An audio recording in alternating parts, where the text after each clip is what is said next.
സംഭവിച്ചു കഴിഞ്ഞാൽ university termination സംഭവിക്കാനും അതുവഴി വിസ വരെ ക്യാൻസലാക്കാനുള്ള പരിപാടികൾ ഉണ്ടാവും.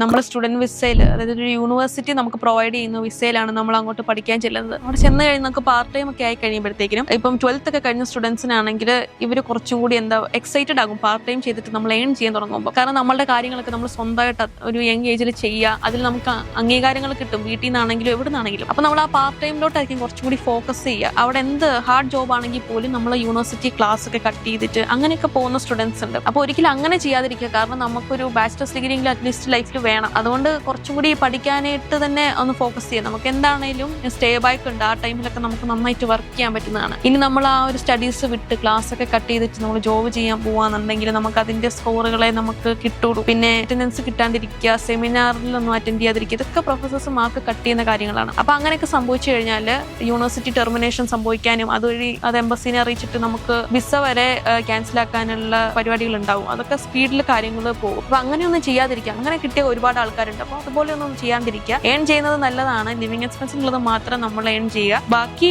കുറെ കൂടെ ക്ലാസ്സിൽ ഫോക്കസ് ചെയ്യുക. ഇത്തരം കാര്യം മാത്രം ശ്രദ്ധിച്ചാൽ മതി.